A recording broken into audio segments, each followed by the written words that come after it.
Uh, what is Zoom and what is unzoom? It's nice. It's a nice technology to get together. Save a lot of. I'm telling you, I know if we had a fly to here, saying there'd be a lot of delays. And definitely do not take a connecting flight. Yeah. Very easy, isn't it? Yeah. Yeah. You'd have to go to an eclectic bookstore in the past and find some strange book. A guy named Paul Hedderman, but it would have been she, Krishna Adada from Rockville Center, New York. I stared in the hole of the bagel when I asked for a sesame garlic. Something happened. I woke up when I heard the word darling said,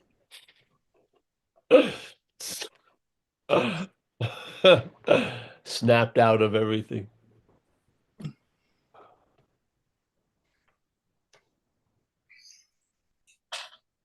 Well, hey, we'll start, I guess, in a minute or so.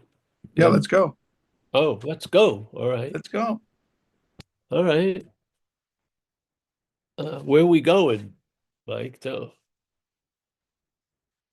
I don't know. Take us on a tour of non-duality, Tom. Paul. It's a very short tour. Okay. Yeah, incredibly short. Without knowing it, you've already made the tour. Yeah, yeah. Well, listen, I think I'm gonna read for one of my old favorites from the Course in Miracle because I see some new people here. Yeah. It's about the value of donating. Yeah. There's a lesson. The lesson is 366. It's not in every edition of the Course in Miracles. It says, all the understanding and knowledge you would like will come after a vast amount of donating. Just sharing it. It's okay. It's secret.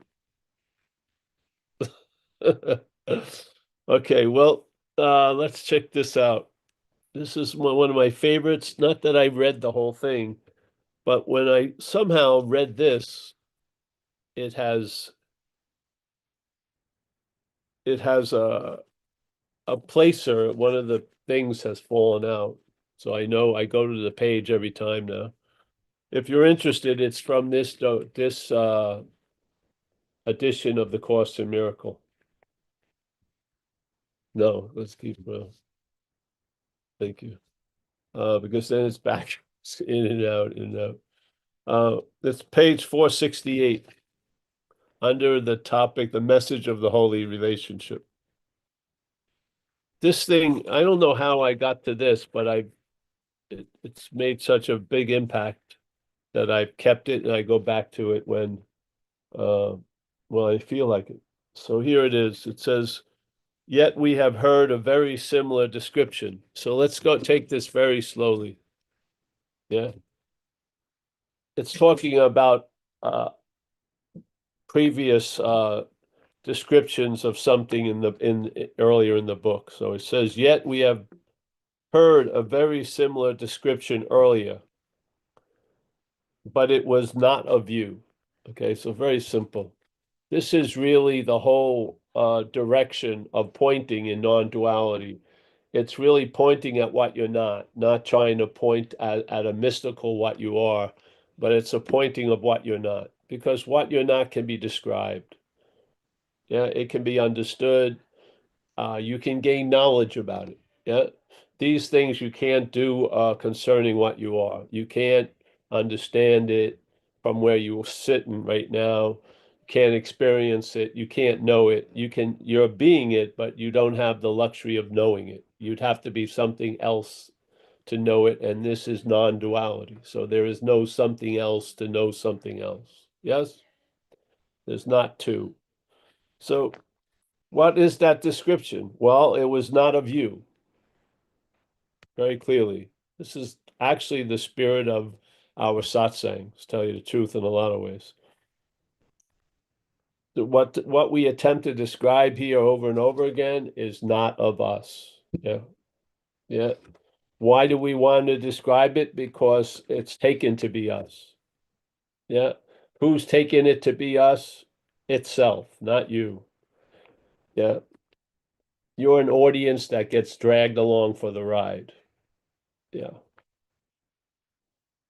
Okay, so yet we have heard very similar description earlier, but it was not of you. But still, now this is interesting. You finally hear about it and it's not of you. So hopefully you made the connection. As you were hearing it, it seemed to be completely about you. And then the great news is it's not of you. Yeah. So you sit and you listen to a description, and as you're listening to it, it seems like it's describing you. That's the beauty of it. And then it's greeted with, and it's not you. Yeah. Yeah. This is sort of the way it moves. Yeah. You tell the truth about something, or there's a truth being told about something, it lands, and then really the value is what's going to react to that is not you. Yes? Yeah. So, but still, this strange idea, what strange idea is it? The strange idea that a non-existent thing is an existent thing. That's how I would crossbreed this with Ramana Maharshi. The strange idea is the non-existent thing is the existing thing. Yeah. Existence doesn't exist through a thing, but thing existence appears through things. Let's put it that way. Yeah. I was just at a funeral, and once again, uh, the body may be right in front of you, and yet you know Denise or Billy or Jim is gone, yet the body's still there. Yeah.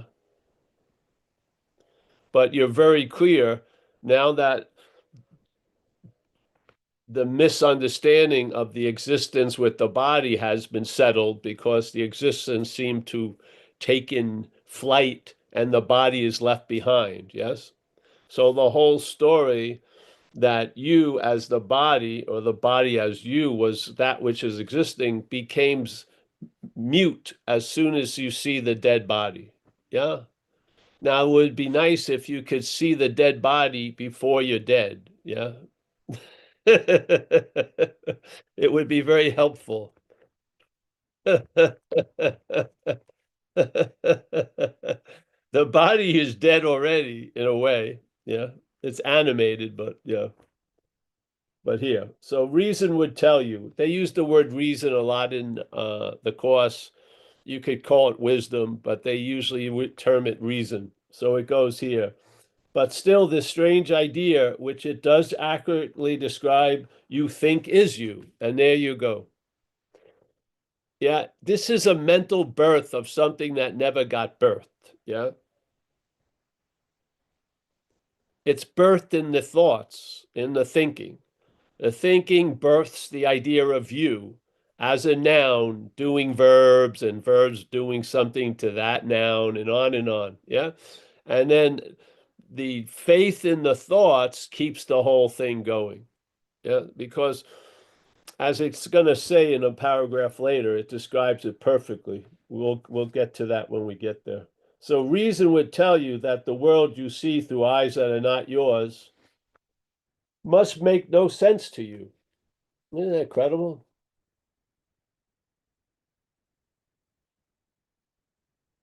Reason would tell you, let's say wisdom would tell you.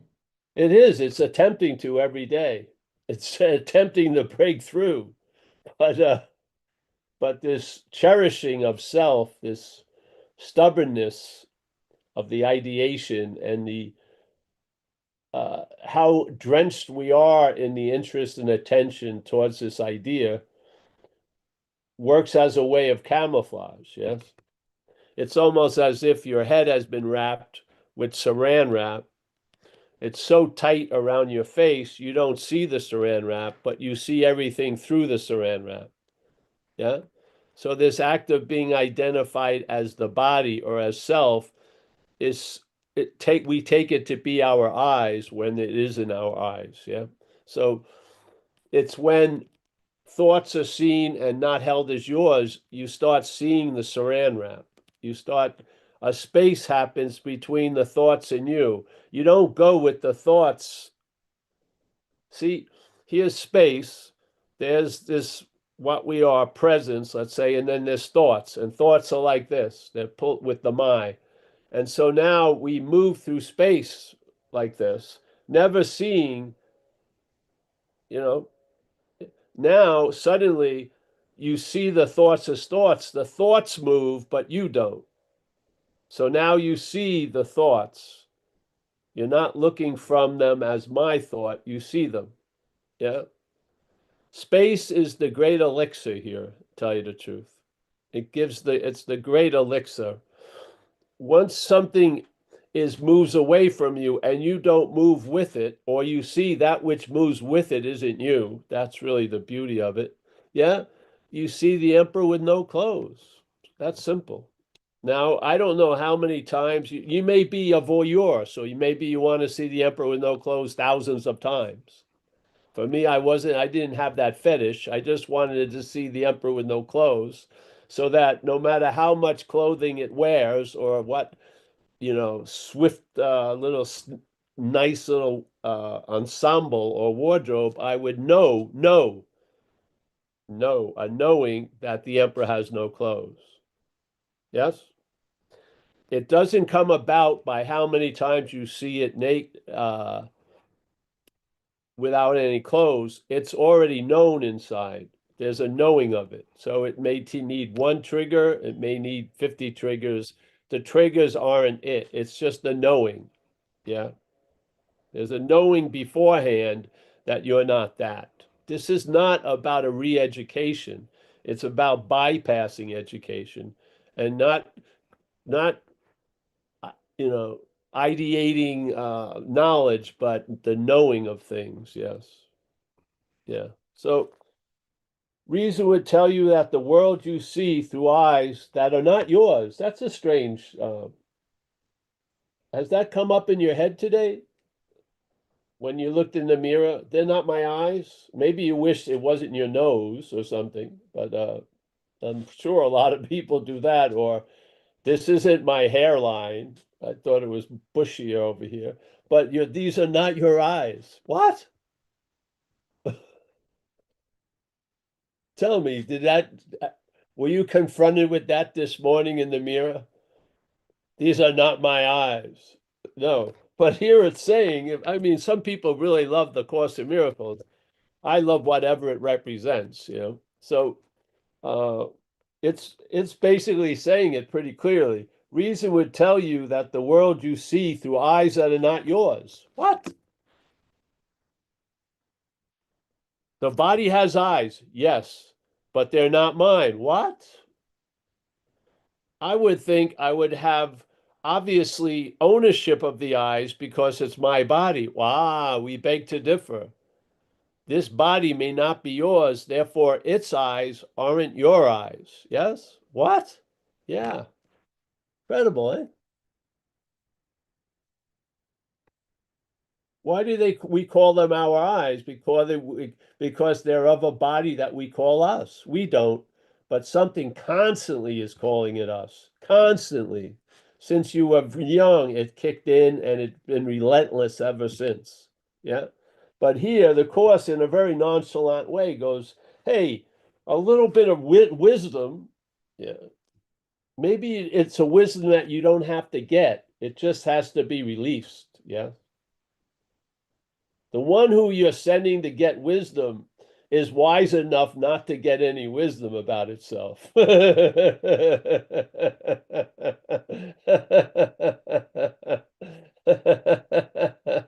You remember when you used to send somebody out and you wanted them to get Heineken, but they always got like Budweiser because they bought a couple of pieces of cheesecake with it. So you got the shitty beer, and you say, "Listen, bro, I want Heineken." You send them out, they would never bring the Heineken back. Yeah, there was an agenda that didn't match your agenda. So here, reason would tell you, has this told you this? Has reason told you? Because we're usually listening to the mental logic. They're not talking about that as reason. The mental logic is insane. It's insane because it's rooted in the idea that you're a body completely. Yeah. So reason would tell you that the world you see through eyes that are not yours must make no sense to you. Oh, thank God.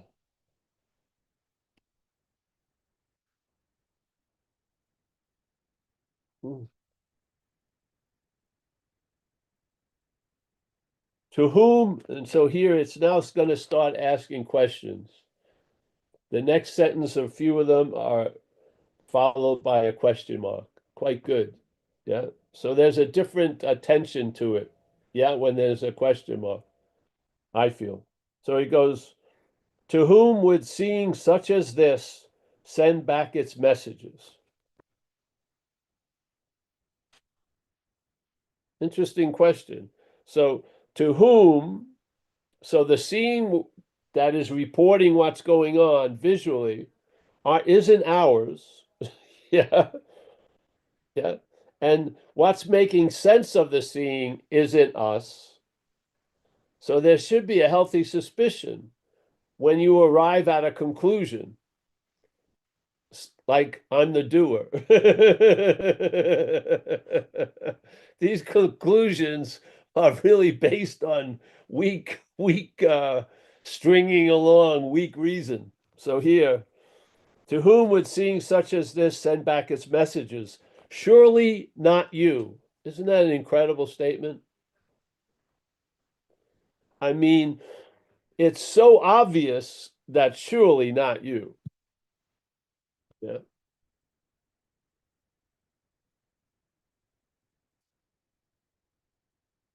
Surely not you is like a freaking an incredible uh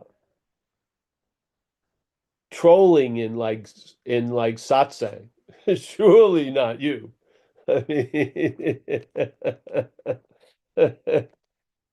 why? Surely not you whose sight is wholly independent of the eyes that look upon the world. Wow.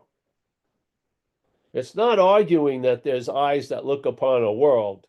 It's just arguing the ownership of that vision from eyes that aren't yours. Yeah. And the uh the danger of relying on that which is truly unreliable.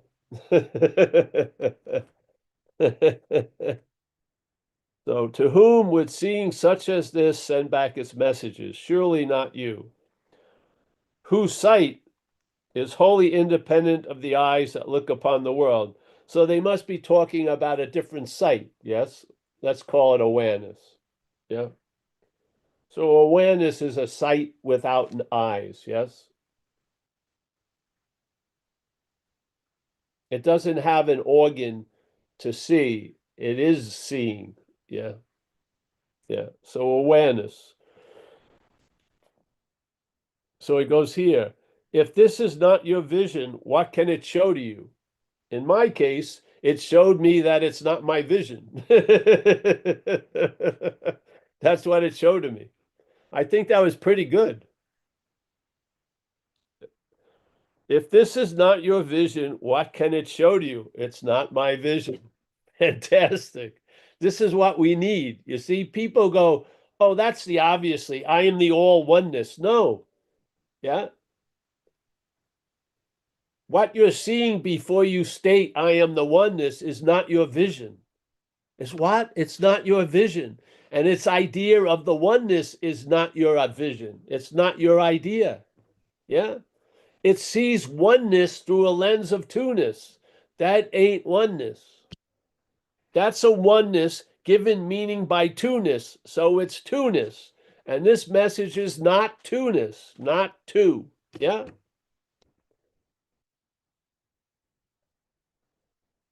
If you see everything's in two, you're going to see one as two. You're going to see one as something and you as the other something.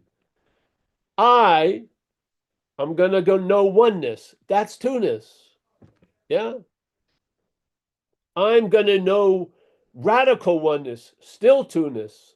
I radically are going to know oneness, still two-ness. I'm extremely radically going to know oneness, that's two-ness. The tanglement of duality is takes two to tangle. You believe you're one, but you're not. You're seen as a thing, but you're a subject object modality. Yes? We have an experience through the object, and what claims the experience is a subjectiveness. Yeah? So the subject goes over and over what the object experienced for that 1 second. Yeah? The object initiates the contact, and then the subject talks about it, goes over it, critiques it, shit like that. That's two-ness. If you're thought about and you're the thinker, that's both. Yeah. If you're thought about, you're a thing. If you're the thinker, you're the subject. Yeah. You're neither. That's non-duality. You don't need to find any oneness. Stop looking for it through two-ness. Yeah. Use the oneness to see the two-ness that's looking for it. That's the value of oneness. The value of oneness is to be used to see the two-ness that's looking for it.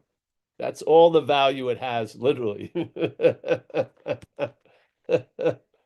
So, if this is not your vision, hey, okay, I'm not ready to argue yet, so it hits me. Is if this is not your vision, what can it show to you? Well, what has it shown to me?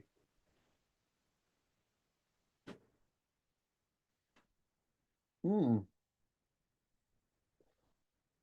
What does it all that combine into? I'm not that, thank God. Yeah. The brain cannot interpret what your vision sees. So let's say the brain cannot interpret what awareness sees. Yes? Wow. So the brain is wired to the organs to translate or interpret light in a sense, really. Isn't that what's triggering the brain? Just light information, and then it makes up a whole story of time and space and things and everything like that. But it's already programmed. It's not a wondrous discovery. It's a bias, yeah? You're seeing everything through a self-centered lens. So everything is seen as how it pertains to you. Yeah.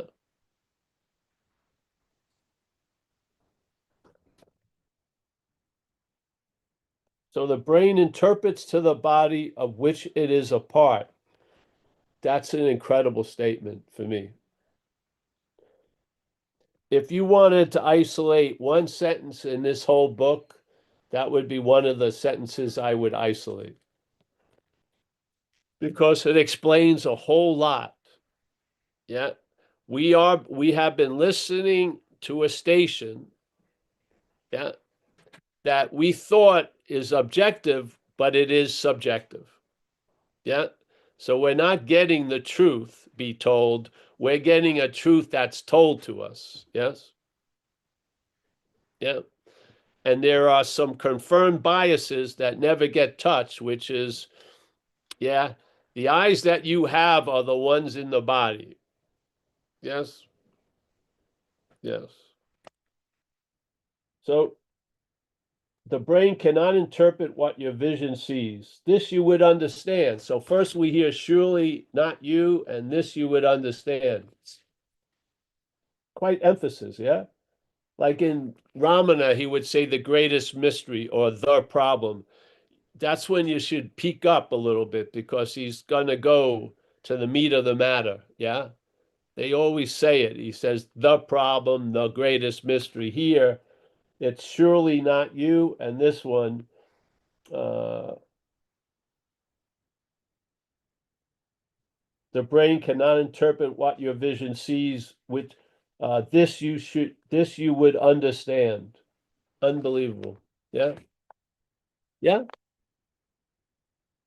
This you would understand. The brain interprets the body of which it is a part. But what it says you cannot understand, yet you have listened to it ad nauseum, yeah? And long and hard you tried to understand its messages. You have not realized it is impossible to understand what fails entirely to reach you. Yeah, I hope you've realized that, yeah?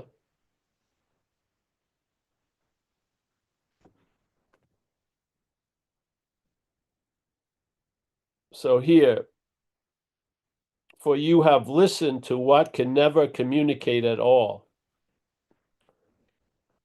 Think then, or you could say then thought. I would say then thought, but it says think then. But let's say then thought happens. And what happens then is denying what you are and firm in faith that you are something else.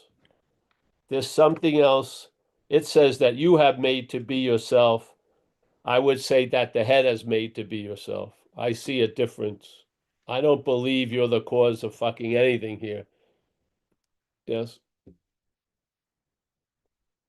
So denying what you are. If you stop and anyone right now and you go, hey, bro, I just caught you in the act. The act of what? I didn't take anything. No, denying what you are. But in fact, that's what's happening. We're in the act of denying what we are. No one feels like they're in that act, do they? But it's saying here that we are. And it says, denying what you are and firm in faith that you are something else. Wow. What is that something else? It's the body, obviously. Yes.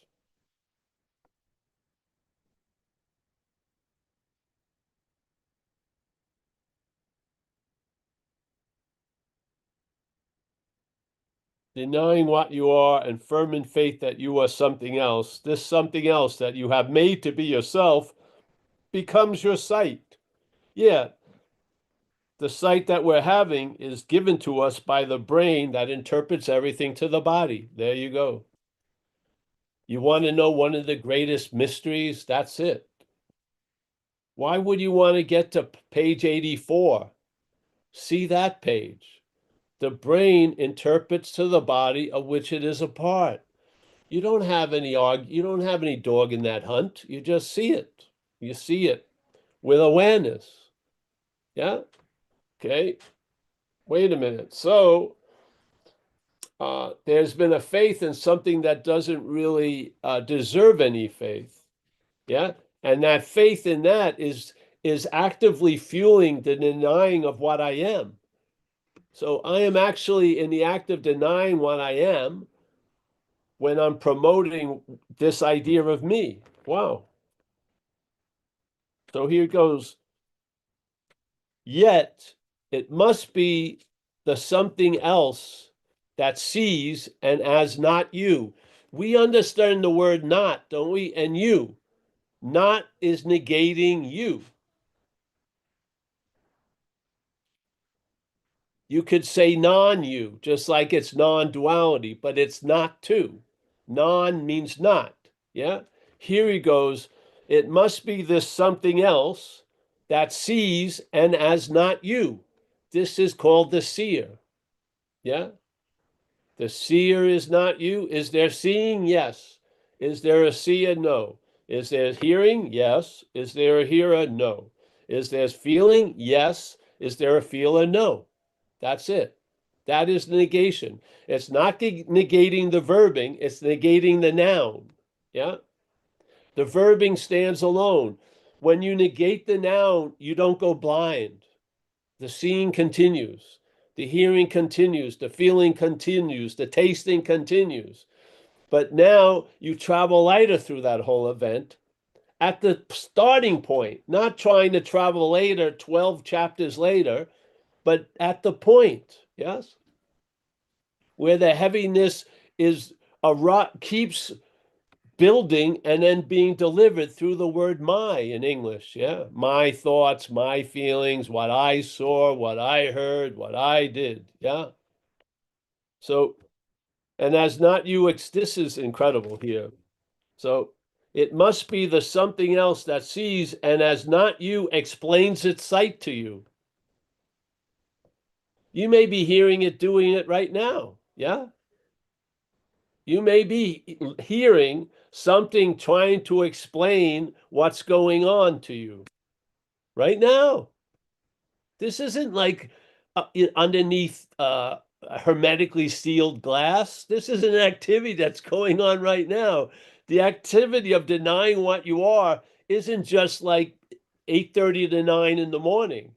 It's an act, a constant act of duality, which is firm in faith in this story of Paul, listening constantly to the infinite fucking scrolling of it, yeah, is the act of denial of what you are. Yeah. Okay, I'm just going to stop doing that. Good. Yeah. Check it out. It's hard to stop what you've never been doing in the first place. You've never been thinking, you've never been seeing, you've never been hearing. Yeah. Though there's been a lot of hearing, seeing, and thinking. Try it. Try to stop seeing with your eyes open. Give it a shot.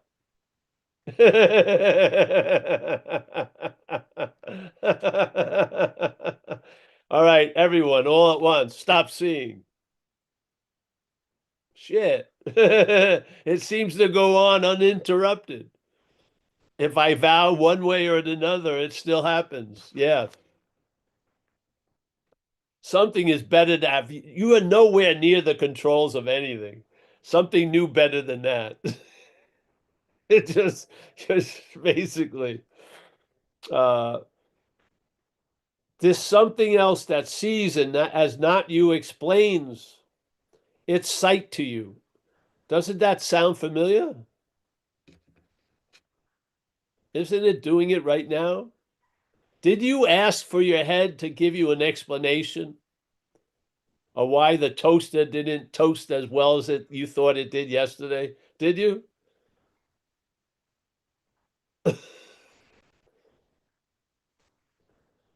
That sees and as not you explains its sight to you. Its sight to you.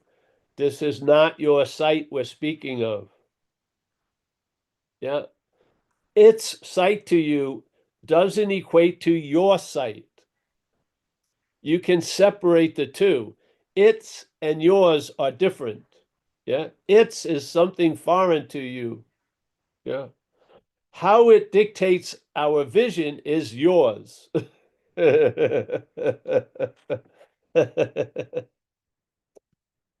Your vision, meaning awareness, yes? Our inherent condition below and before all conditions. No matter how many conditions have piled up, they have not interfered or affected the original condition. Yeah. Its sight to you. It explains its sight to you. You have no sense of doership in any of this. You are the more, at most, you're the audience that's going along with the play, so to speak. Yeah. In Buddhism, they would be called the cherishing or there's an ideation or there's this fascination with this idea of being a long-lasting, independent, separate entity. Yeah. So your vision, meaning not that vision that's being told to us, but your vision, meaning awareness, I would say, your vision would, of course, render this quite unnecessary. You wouldn't need a documentary filmed about every little event you do or go to. Yeah. You would go naked in. You wouldn't be driven by thought. You wouldn't be dwelling in thought, and you would just act as you act. Yes. And see life as more of an improvisational, not of a memorized dance step. Yes. Yeah. With great faith, that what you're relying on is reliable. Yeah. Yeah. So if your eyes are closed and you have called upon this thing, if your eyes are closed and you have called upon this to lead you, asking it to explain to you the world it sees, you have no reason not to listen, nor to suspect that what it tells you is not true. Isn't that what happens in the head? I think that's an incredible, no matter how many times it proves its unmanageability, we keep listening to that station. Yeah.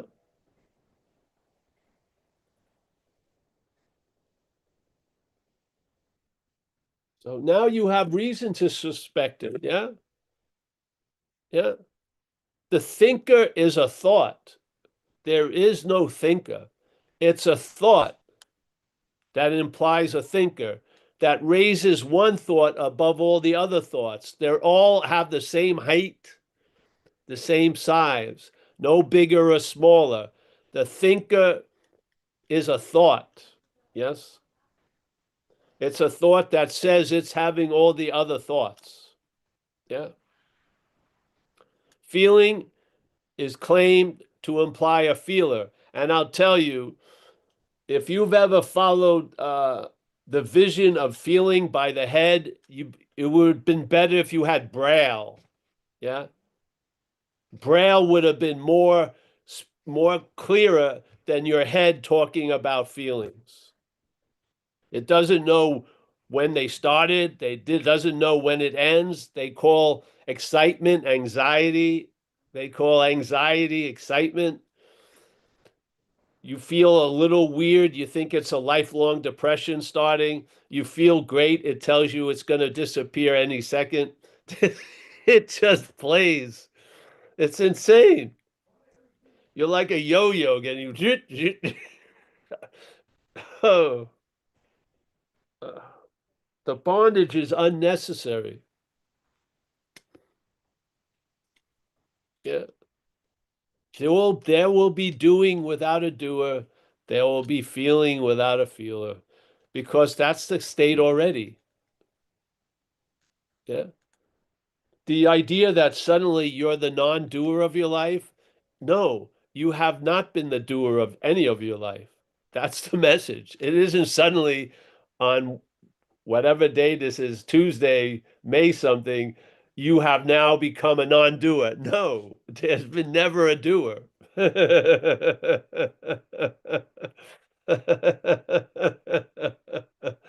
it seems so seamless. Of course it does. When you're looking from the system that's manufacturing it, you're going to think it's a great manufacturing. Yeah. This is not about you as you, the you that you're not, getting better. It's seeing the you that you're not. That's all. We don't try to add anything else to it. You'll find out. You'll be drawn to where you're going to get drawn to. You're going to see what you're going to see. Who wants to paint a picture after the fact of recognizing you're not that? Let you be in that art project. Sometimes the brush, sometimes the paint, sometimes the canvas. It will be exhilarating. It will be just revelations and revelations. Yes. Who would want to paint a picture? Yeah. We just paint a picture of what we're not. That's all we do. I hope. I hope we do a good job of it so you can finally recognize, hey, I may not be that, and be free from this bondage, from this thing. Yeah. And I'm telling you, if self is running the show, your spiritual activities are being used to bind you to the idea of self. No doubt about it. Is it successful? That's based on awareness. If you're aware of it, it won't be able to finish the transaction. If you're not aware of it, it's pretty much a given. Yeah.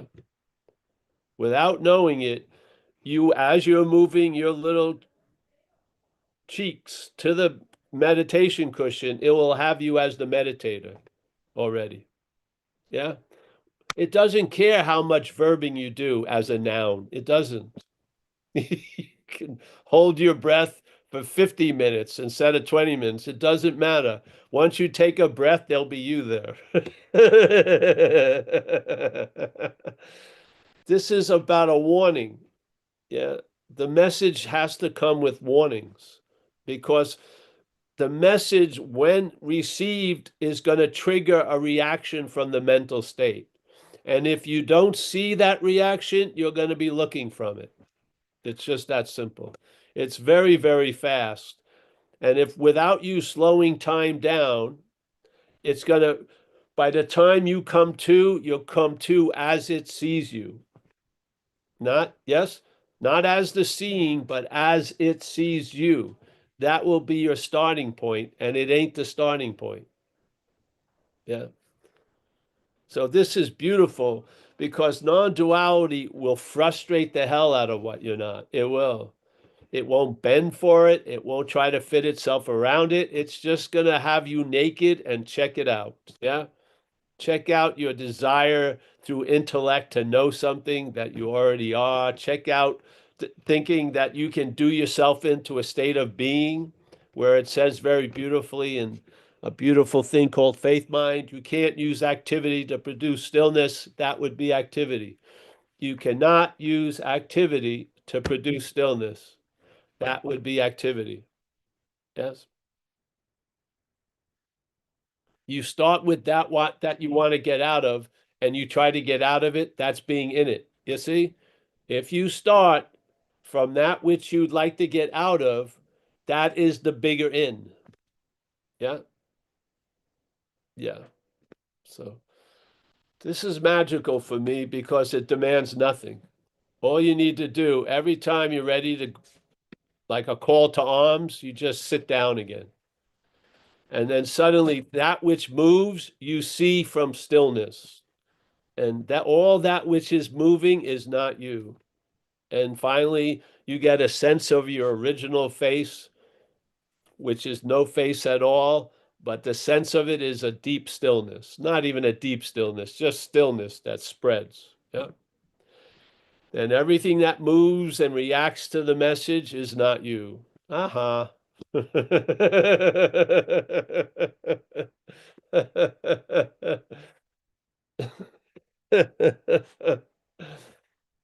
Yeah. So, yeah. I still like this thing.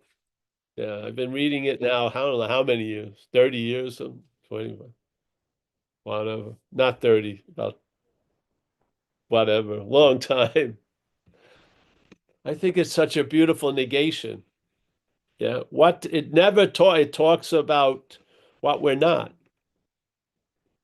That to me, I think is the only quote unquote way of value is negation. I don't see how, because you are trying to affirm is negating the reality of it. Yeah.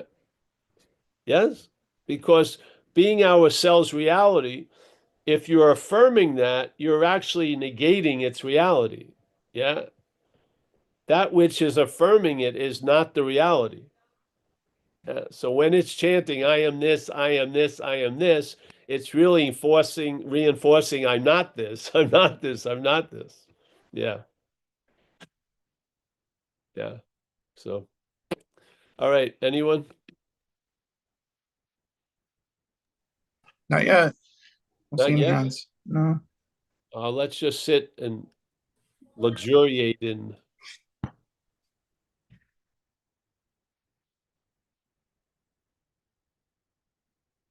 Now it's a trippy. We have a chime going on. I know the chime is out here, but how I hear it, it seems to be over there.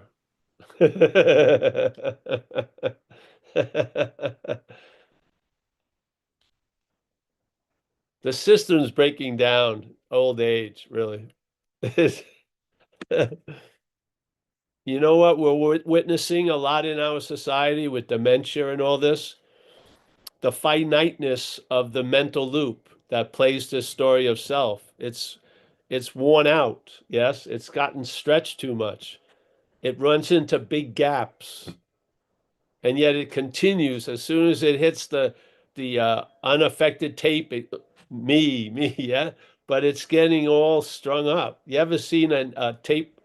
And remember the old tape things? If they were stretched, the music would go, whoa, whoa. Yeah, this is what's going on. We're witnessing the breaking down of a finite figure, action figure. The loops are getting wild. You're having a loop that was a narration of 1974 in 2025.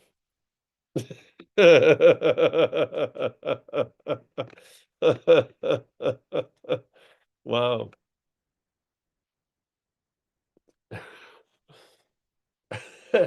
If you know the boat's sinking, I jump off soon. Don't don't wait for the last free lunch on the Titanic. If you got a sense it's sinking, jump off the boat. Yes. Oh, but I paid for the dinner. No, forget the dinner. Just jump off the boat. The horse you're riding's dead. It's a dead horse. No right or wrong in it. You didn't kill it. It's just dead. Yeah.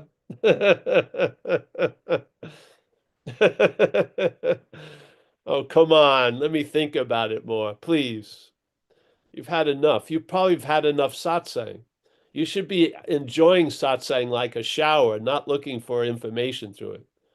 You should just be taking a collective shower, a communal shower, and all of us at the same time going, aha, the feeling of that shower. Yeah. All your notebooks are gonna get wet. The ink's gonna, it's not gonna stay. Yeah, yeah. Just feel the hell out of it. Just let it. The same feeling I get every time I come to a Zoom is the same feeling every time. Yeah, it's all day. There's a lot of stuff arises in it, but that which allows everything to arise doesn't have a lot of stuff. Yeah, there's a sense of emptiness or presence that's undeniable.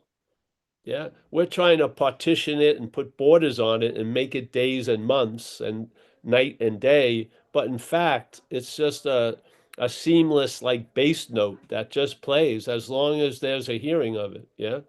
Obviously, it keeps playing on, but we're going to end, so to speak, as the thing. Yeah. It brings such a solace and relief. It really does. Mm.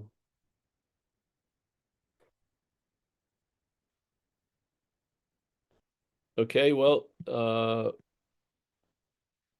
we're going to go through the 13-minute exercise. So everyone, you can do it when you're standing up or sitting up. Take a position like this. Hold it. And if you can hold it for 13 minutes, you're going to see something that was there before you started holding the hands up. So, how you doing? I can feel something going on. Yes. Close your eyes. Open your eyes. It seems exactly the same, doesn't it? If you don't see things and stuff, is seeing the same when your eyes are closed and when they're open? Yes. If you don't alight upon things, this is exactly the same as this. It is, right? You like this? Same, same. This gets cluttered. A lot of stuff, you can be attracted to. This is free from that, but the vibrational sense of both is the same. Yeah. So here's a note with a lot of those points on it. Yeah. But a baseline, but with 1,000 different little points. Here's the baseline with all the points erased. Yeah.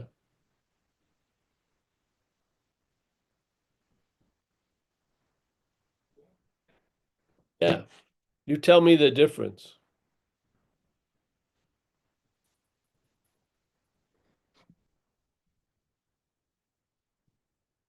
Okay, we have 11 minutes more.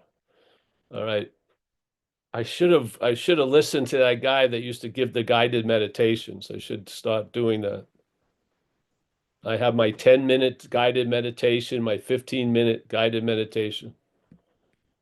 They're nice, but I think they're besides the point. I really like to starve the head, to tell you the truth. I like to starve it. How many things have I given here over the years? Nothing, I hope. Have I given hope? None. Yeah. Have I promised future success? No. Your success is going to be strewn with failure. Failure upon failure upon failure. And then, and then the value system's going to flip over and you'll see great value in failing. Yeah. Can you imagine if you could get it, what it would be like? Wow. You'd probably be paying a lot more money at this event. Because if you could get it, it could be withdrawn. If you could get it, you could lose it. Because everything is determined in this streaming dualistically. So getting it always triggers the fear of losing it. The beautiful thing about this is you can't get it, therefore you can't lose it. Yeah. What does it do? It negates the poles of duality. I can't get it, I can't lose it. Ah, there it is. Yes. Yeah. All right. Ernie, how are you doing there? I'm very well, Paul. I was just taking the showering of the satsang, I guess. Oh, Yes. great, great. Don't let me Yeah. disturb you then. Get back to Yeah. enjoying the shower.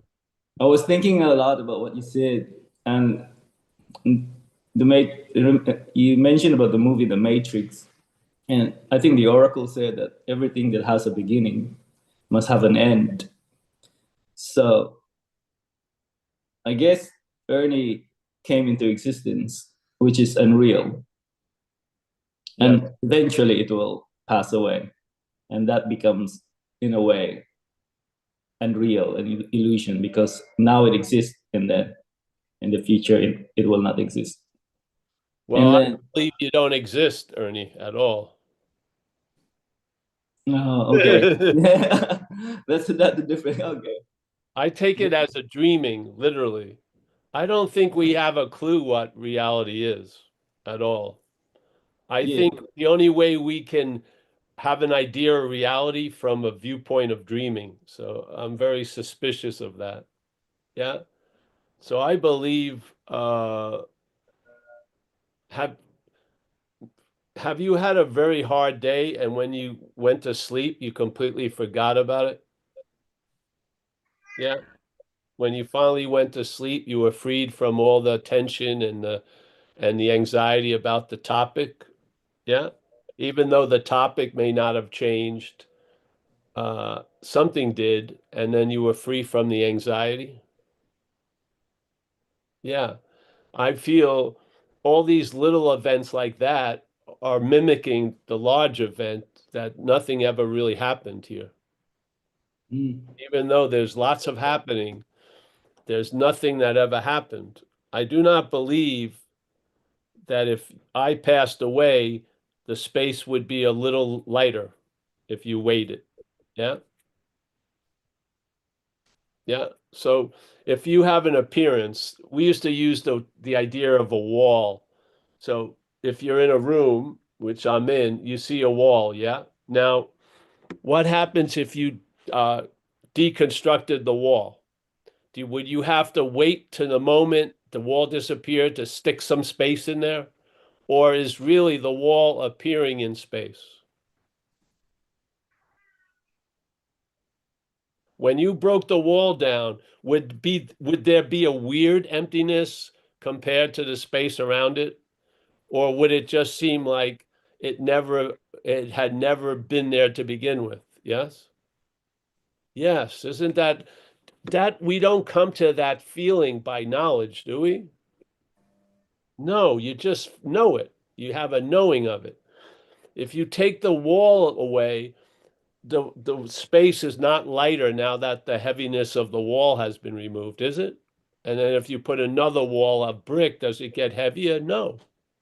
So everything is appearing and disappearing in a space that doesn't appear or disappear. So the space that doesn't appear and disappear allows an event called dreaming where things appear and disappear.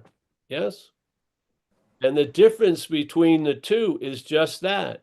One thing always is appearing, never comes and never goes. Everything else is appearing only to come and go. Yeah? Yeah. So, what would the reality be in that recognition? Would it be that which is come and go? Is that us being ourselves reality? Or is it the space that allows all this stuff to happen? Yeah, I would go with the latter, I would say. Yeah. So, what do I need to do? If I go with the latter, the importance of the former may be looked at in a negative way, is what works. So, the interest and attention that has been wedded with so much of what comes and goes gets released and now rests in that which is always here. And you're going to pick up that sensation. No matter how far you feel you've appeared away from that space, you are in it. And that space, when it vibrates, is going to vibrate through you as this little dream appearance. Yeah. So you're not going to shake yourself to the core, but the core could be shook. Yeah. This is the aha when you hear satsang sometimes. You're sitting there trying to understand something, and then something tells you it already understands. Aha. And it doesn't come from outside. The aha didn't come from 4 aisles away. It came from where you thought you were sitting as a thing taking up space, but the aha showed up like that before you even could pick it up. It was aha. Yeah. And then you rush after that in spirituality. This is what happens with drug addicts. A lot of times they say you get a rush the first shot, and then every other shot is trying to catch up to that first feeling. Yeah. But the feeling of what we are is before that which is trying to catch up with it. And what is trying to catch up with it is destined to be after. It's not of the before, it's of the after. It's of that which is appearing and disappearing. That is of the after. Therefore, it cannot know the before. So now it finally knows that it's just that, and going through the frustration and all this shit, there's a peace that comes over it. Yeah. Because it's recognized its own pay scale. It's not here to know. It's here to know a lot of shit. It's not here to know this. Yeah. Yeah. So you have peace that passeth your mental understanding. And it trickles down into the event of being Paul. Yeah. And you also get a built-in break every day. You go to sleep. Is that incredible? I'm suffering from insomnia. It's incredible, really. We see ourselves as so important, but we're out to lunch 1/3 of the time every day.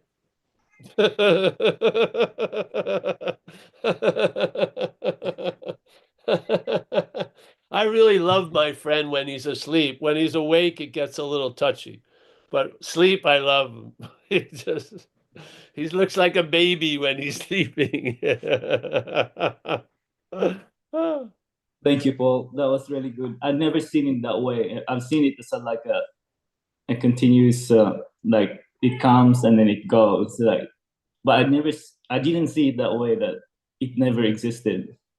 It's like it never really there right from in the first place. There, so I didn't see it that way. I thought it was just there was a beginning, and the See, understanding yeah, that there is none. It's like it's really like nothing is happening. well, we don't just taste it a little bit, but don't try to make a recipe out of that. Just taste it because the action figure sees this happening. Yeah. So you get a respite for a minute or two, and then the action figure is dumbed down and it's looking, for another pillow to lift up its right cheek because it's a little The Zoom's going on too long. Yeah, this is what happens. But there is a knowing, and that knowing,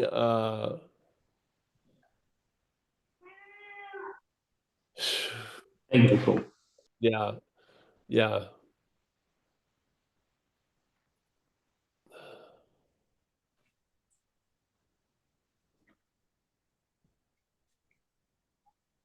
We have a big role here in a sense. Yeah. We are the dreaming of the dreaming.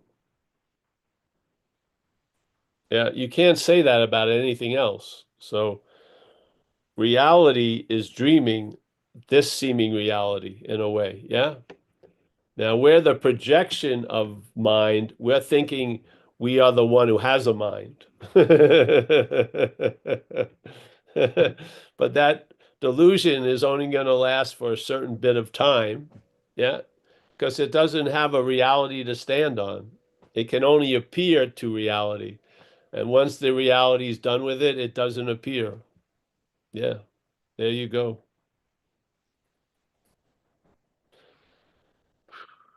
So I met some people in Boston, and our first conversation didn't go well because they were interested in talking to me about reincarnation. And I said, well, I don't believe in incarnation. And then the guy who was driving started driving faster, and we got to the cafe quicker. And I said, well, I just don't believe there's a thing anyway. To become other things seems to be pointless to entertain. Yeah. Why are you so interested in being a thing? Have you ever seen, this was great if we have a little time. A long time ago, my girlfriend Donna, she was very much into horoscopes and psychics and stuff. She was very interested in her past lives and hopefully some info on a future life. So she found the one who seemed to be the most authentic in New York City, and I wasn't really that interested. And then we went there, and and the guy sort of screwed with her by going to me first. And so he started describing, he says, "Oh, your last 5 lifetimes, you've been a Spanish woman, 3 in South America, 2 in Spain." Wow. I said, that explains my liking to tacos and stuff, whatever. It's very strange. And then so she's waiting for me to be done. And then the guy goes, Donna. And she says, yes, yes, you were an oak tree.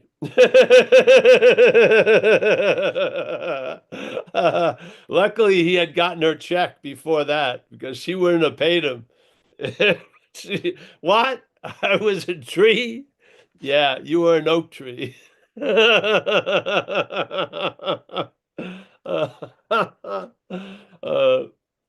didn't hear the end of that for the whole trip back to Forest Hills, Queens.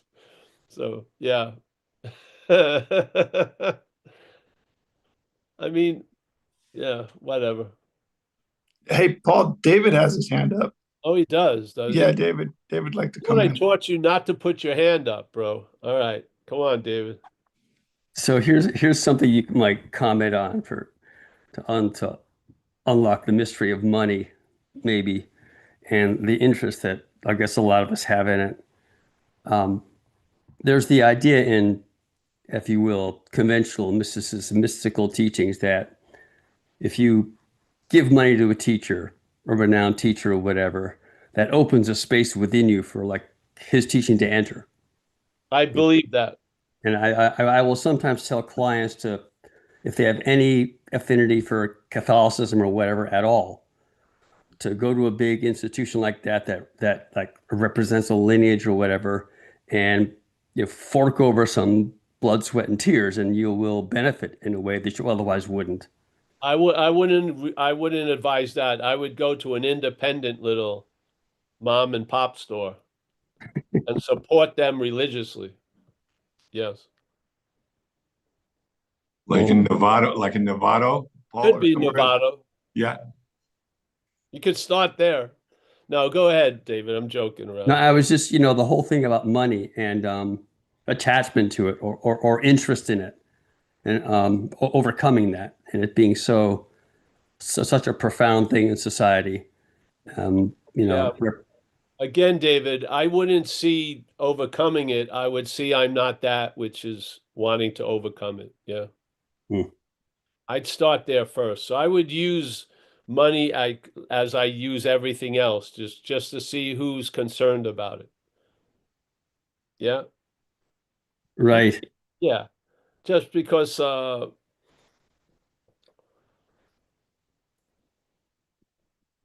money is based on belief, just like the stock market and stuff. When people believe something has value, it will continue to seemingly have value.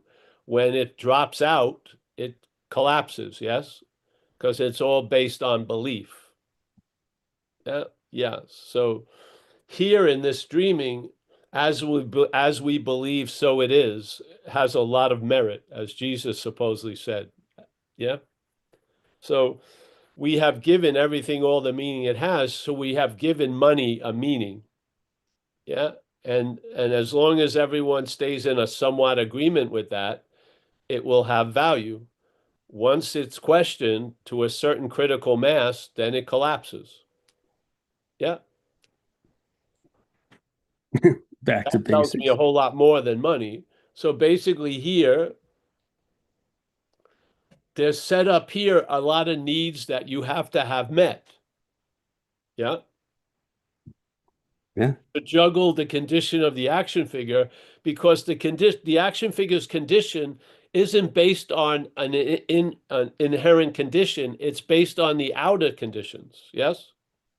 Right. So health, money, love, friendship, purpose, all this stuff is rooted in the outside. So your condition is dependent on those outside conditions. This is what gives the meeting of the director and the head so much meaning, is that something wants to manage that agenda for you and wants to tell you how to do it, bada ba, bada ba. Yes? Yes. Right.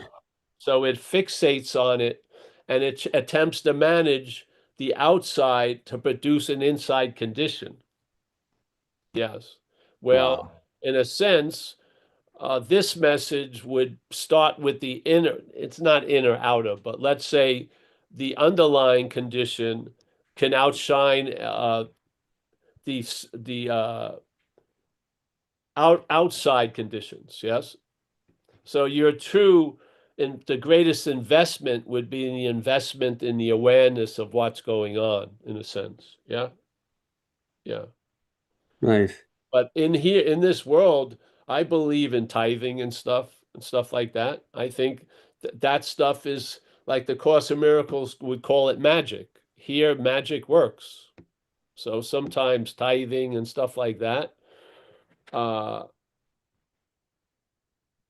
Not that I do it or don't do it, but there's belief that because if you see money as a circulating thing, yeah, it's meant to be in circulation. So there's a Yeah. sort of like uh, taking the water out of the river and putting it back in the river, not putting it on your mantle thinking you got the Colorado River, because you lose the sense of rivering. Yeah.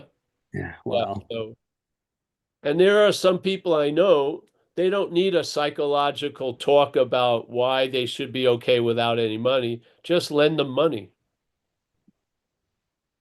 They pay me back and they feel better right away. Because in their case, it's true. It's because they don't have any money. It's not like a psychological thing. They're in this world, they don't have any money, and the alarms have gone off. You can psychobabble around it, but I noticed my one friend, I just gave him money. Yeah. And the fear seemed to dissipate immediately.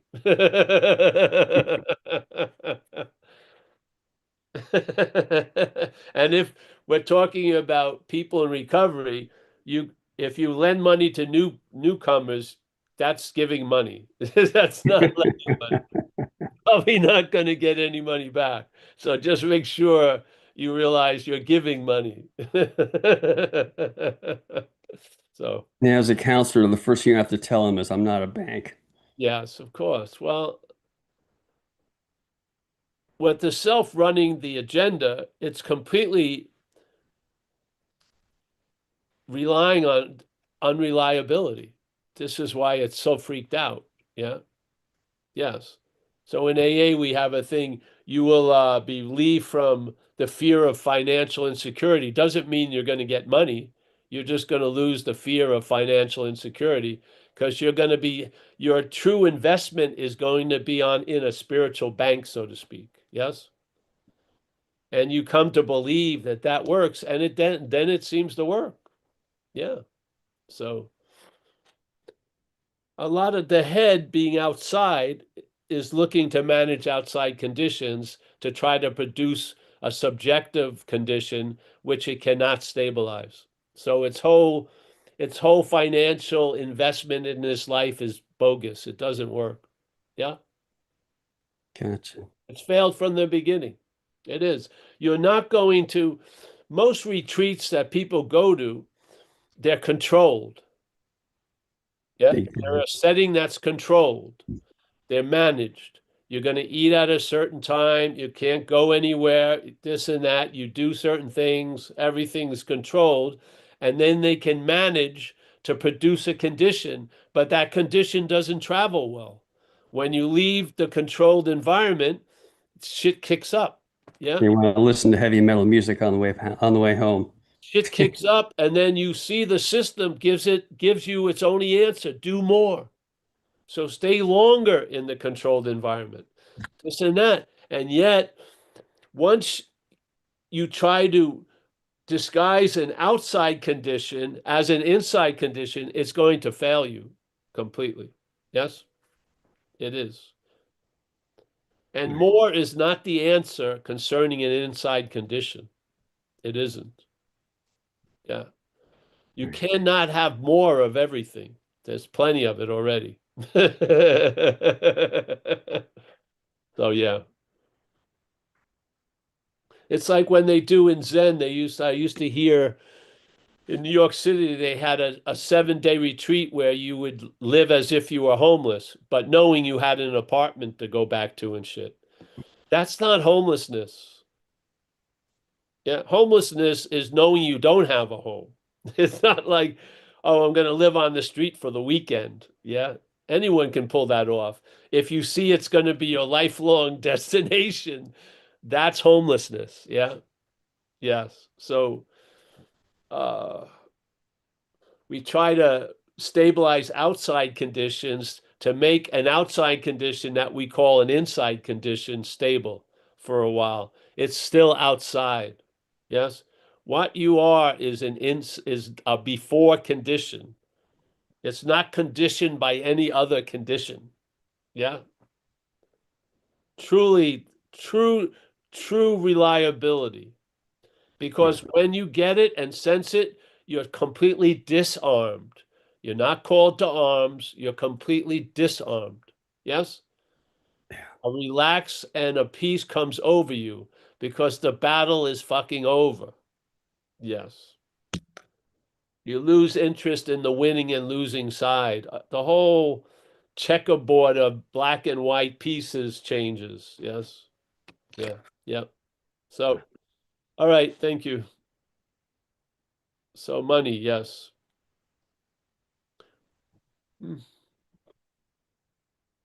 We're spending interest and attention. I hope you get a very good return on your investment. Yes. To be interested in attending satsang has an incredible benefit. Yeah, it does. So, and really, your true value is interest and attention.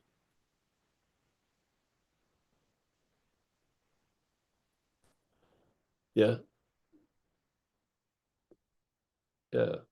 And you can see what master you're serving, really, by the interest and attention.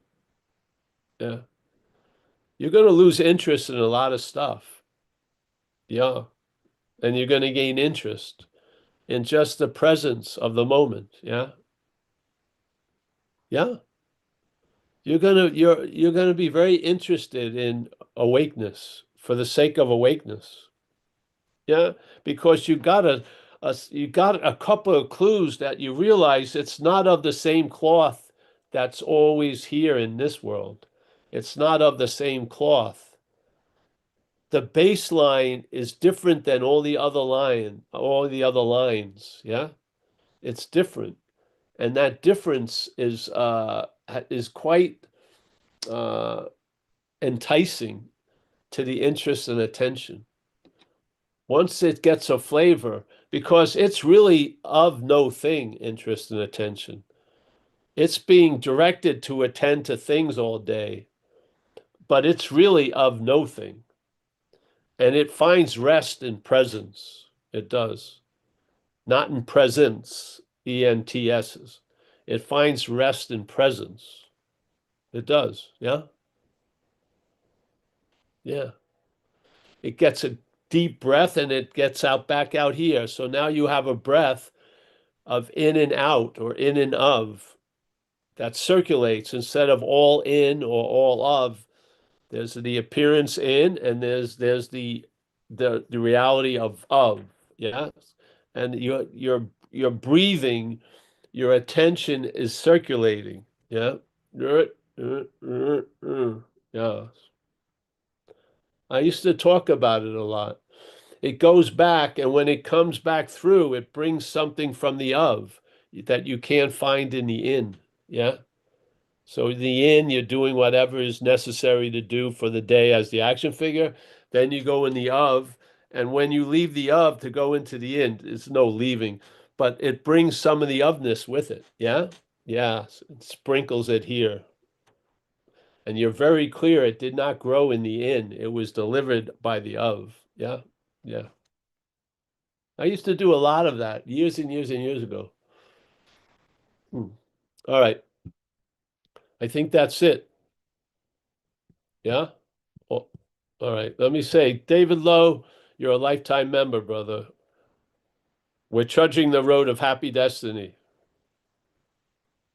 together. We got Mike Clark. Mike is right. He's right with us. Yes. Ernie, keep looking up, Ernie. Yes. Join that rain. Michael Stacy, my main man in Madeira. Yes. Raven. Nice to see you, Raven. Colin. Nice to see you, Colin. Ole's iPad. My friend Hiram. I miss Hiram. Hiram is if you got to hang around with an action figure, Hiram's a nice one to do it with. Yes. Yeah. Diona Fuzan. Yes. Whatever you're going through, honey, you're going through and you're going somewhere else. Yes. Yes. Yes. Yeah. Judy Love. Nice to see you. You've tamed the hair for a second or two. Yes, it's not as Stephen Mack on having never left. Yeah. Teresa. Nice to meet you, Teresa. You're looking nice and comfortable. Vlad, as always. Always a pleasure to see Vlad. Lisa, Alabama. There you are. Crimson Tide. Yeah. Keith G, thank you for all the support, Keith. You're in an alternate world. You're driving sideways, but that's okay. It may work. Let's see. We got iPhone 147. Nice to meet you. And anyone else that got caught in the net of satsang this afternoon, you're all freed. We're letting you go.